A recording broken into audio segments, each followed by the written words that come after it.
Imagine this. It's February 2026, and the most powerful military on Earth just got told no by a tech startup. Not China, not Russia. A San Francisco AI company called Anthropic told the US Pentagon, "We won't do that." And the Pentagon didn't just get annoyed, they blacklisted Anthropic, banned them, labeled them a national security threat.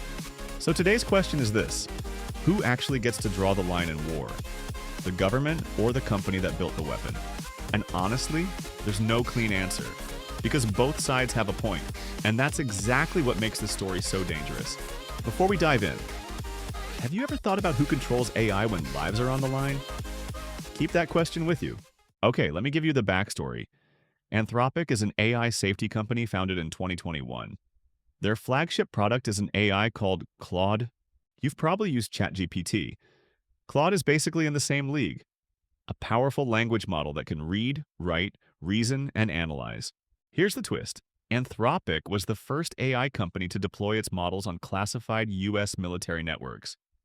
Not OpenAI, Anthropic, they built a special version called Claude Gov, literally a military-grade AI trained to handle classified intelligence and defense missions.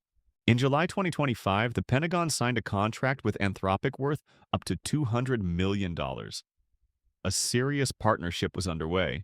Claude was being used to analyze intelligence, help plan operations, process classified documents, and support battlefield decision-making. So when I say Anthropic was embedded deep in the US military machine, I mean it literally. Their AI was inside the Pentagon. And then, in the fall of 2025, something shifted.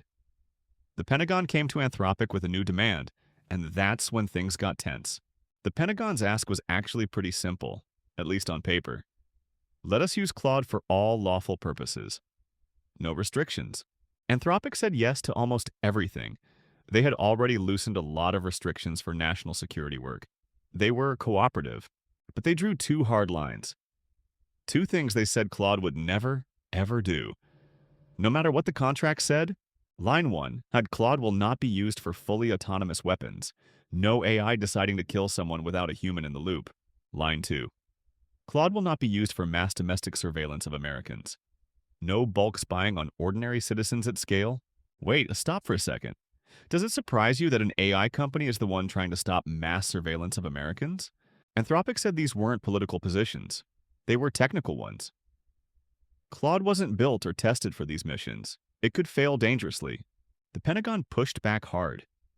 Their position: if it's legal under US law, they should be able to use whatever technology they want. Technically, they're not wrong. The military gets to decide military strategy. That's how democracy works. Elected officials control the armed forces. But here's the thing. The fact that something is legal doesn't automatically mean it's safe, or wise, or ready. That's Anthropic's argument. By January 2026, Reuters reported the two sides were at a complete standstill. No deal. Total impasse. Months of talks had gone nowhere. Then the pressure campaign started. February 11th. Pentagon pushes AI companies to make tools available in classified settings without standard restrictions. February 23rd. Defense Secretary Pete Hegseth personally summoned Anthropic CEO Dario Amodei to the Pentagon for a face-to-face meeting. Here's what happened in that room. Hegseth reportedly called Claude's capabilities exquisite. He praised the product. Then he gave an ultimatum. The message was clear. Comply within 4 days or face consequences. Either compulsion under federal law or expulsion from defense contracts entirely. On February 26th, Dario Amodei published a public statement. 2 lines, that's all. They would not remove the guardrails, period. The next day, before a 5:01 p.m. deadline had even passed, Trump posted on Truth Social. He called Anthropic a radical left, woke company. Then Hegseth posted on X declaring Anthropic a supply chain risk to national security. That's the nuclear option in defense contracting. This designation, historically used only for foreign adversaries like China or Russia, was being applied to an American company for the first time. Agencies fell in line fast. Treasury, State, General Services Administration, they all started cutting ties with Anthropic within days. Think about that. One company refusing to remove 2 safety guardrails caused a cascade across the entire US federal government. Remarkable. Okay, let's slow down and really understand these two red lines, because they're not random. Each one touches something deep. Red line 1. Fully autonomous weapons. This means weapons that select a target and fire without a human making the final call. Anthropic's argument isn't that autonomous weapons are evil in principle. It's that today's AI isn't reliable enough to make life or death decisions. Think about this. The US military's AI targeting system was only able to correctly identify a tank 60% of the time in good weather. In snow, it dropped to 30%. Would you trust a weapon that mistakes civilian trucks for military vehicles 30% of the time? Importantly, the Pentagon's own directive, DoD 3000-09, already requires appropriate levels of human judgment over the use of force. This isn't new, so here's the irony. Anthropic's red line on autonomous weapons actually aligns with the Pentagon's own existing policy. Think about that. Red line 2, mass domestic surveillance. The military can now buy personal data, location, browsing history, financial records, from commercial brokers legally. AI can stitch all that scattered data together and build a complete picture of any individual's life. Automatically, at massive scale. That's what's new. Anthropic said, "The law hasn't caught up with this technology yet. Just because it's technically legal today doesn't mean it's right." Here's a question for you. Should a company ever have the right to say no to the government when it comes to technology and weapons? Here's where it gets really interesting. Hours after Trump banned Anthropic, OpenAI announced their own deal with the Pentagon. A very different deal. And here's the kicker. OpenAI's deal included 3 red lines. No mass domestic surveillance, no autonomous weapons, no high-stakes automated decisions. Wait, those are basically the same restrictions Anthropic got blacklisted for demanding? OpenAI got a deal with identical guardrails. OpenAI says the difference is in how they enforce it. Their deployment is cloud-only, with OpenAI staff directly monitoring usage at all times. Anthropic had given the military models that ran locally on classified networks, meaning Anthropic couldn't monitor or control what happened inside. 2 senior Pentagon officials later told reporters there was no evidence of supply chain risk, and the designation was ideologically driven. So we have this bizarre situation. OpenAI got rewarded for restrictions that got Anthropic punished. That inconsistency is hard to ignore. And meanwhile, Anthropic's Claude was so good that even after the ban, Pentagon staff were still using it illegally, dragging their feet on removing it. Let's zoom out, because this isn't just about one company. The real question is, how deep is AI already inside military operations? The US military has spent at least $75 billion on AI-driven programs since 2016. The real number is probably much, much higher. Palantir's Maven smart system is now the Pentagon's core AI platform. It analyzes satellite data, drone footage, and sensor signals to identify targets. During US strikes on Iran, the military reportedly used AI to generate hundreds of target recommendations, prioritize them, and even evaluate their legality. Let's break down where AI fits into what the military calls the kill chain. The sequence of steps from identifying a threat to pulling the trigger. Level 1. Administrative work. Document summaries, information sorting. Pretty low risk. AI handles the paperwork so humans can focus. Level 2. Pattern analysis, threat detection, priority ranking. Already influencing military judgment in significant ways. This is where things start to blur. Level 3.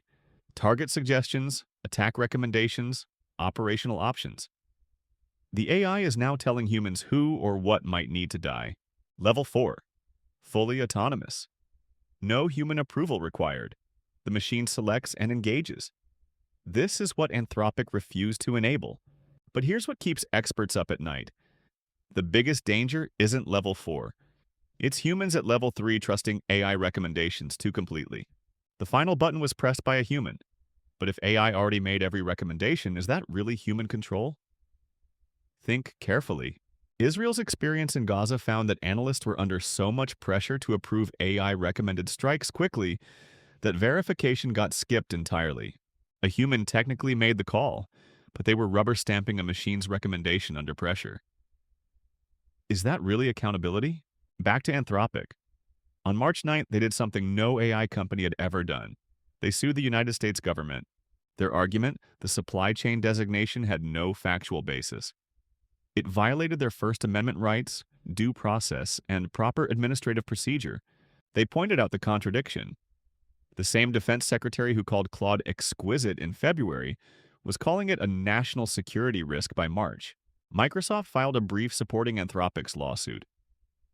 Microsoft, even companies who stand to benefit from Anthropic's removal, said the ban went too far. Anthropic also revealed something shocking. The Pentagon launched a major air attack on Iran using Anthropic's tools hours after banning the company. Let that sink in. They banned Anthropic as a national security risk, then immediately used Anthropic's AI to bomb another country. Make it make sense. The Trump administration's defense in court. This is about conduct, not speech. Anthropic refused to provide services. The government simply responded, "Legal experts say Anthropic has a strong case." The law used to designate them is typically reserved for foreign adversaries. Never an American company. Okay, let's step way back. This story is actually about something much bigger than Anthropic and the Pentagon. Much bigger. For the first time in history, a handful of private companies control the most powerful cognitive tools ever built. And governments want to use them. Axis 1. Should democratically elected governments have the final say over how military technology is used? The answer seems obvious. Yes. The state is accountable to voters. The military operates under law. Defense Secretary Hegseth wasn't wrong that companies shouldn't dictate war policy. Axis 2. But should governments have unlimited access to AI for any lawful use, even when the technology itself isn't safe or ready yet? The people who understand Claude's limitations best are the ones who built it. Should their technical judgment count for nothing in a contract? Here's the scariest scenario of all. A government uses AI tools it doesn't fully understand, in ways the AI wasn't designed for, with catastrophic results. And yes, there's also the scary scenario where Silicon Valley executives decide they get veto power over American national security decisions. Also terrifying. This is the genuine dilemma of our moment. The state is scary when it's unchecked. The corporation is scary when it's unaccountable. Both are true. What we actually need is neither corporate veto power nor unlimited government access. We need democratic law that defines the red lines for everyone. The ICRC has been calling for binding international law on autonomous weapons since 2021. Most countries agree in principle. No treaty exists yet. So right now, in the vacuum of international law, the rules of AI war are literally being written by contract negotiations between corporations and governments. So today's story was about a contract dispute. But it was really about something deeper. Who gets to decide when a machine can help end a life? You've heard both sides now. The state's right to decide military strategy, and the engineer's responsibility to know their tool's limits. Here's what I keep coming back to. The question isn't who is right. It's what structure keeps both the state and the corporation in check simultaneously. We fear a world where governments use AI without limits. And we also fear a world where unelected tech CEOs hold veto power over democracy. Both are real. The story isn't over. Anthropic's lawsuit is heading to court. The Pentagon still hasn't found a replacement as good as Claude. Palantir is filling the gap. And somewhere in the Pentagon right now, staffers are still using Claude on the down low, betting the government and Anthropic will eventually reach a deal. Before I wrap up, I want to ask you directly. After everything you just heard, who do you think was right here? Government or company? Or maybe, like most real dilemmas, the answer is that neither one should hold all the power. Drop your thoughts in the comments. I want to know. That's a wrap for today. The line between sovereignty and conscience, between the state and the company that built the future, has never felt thinner. Stay curious.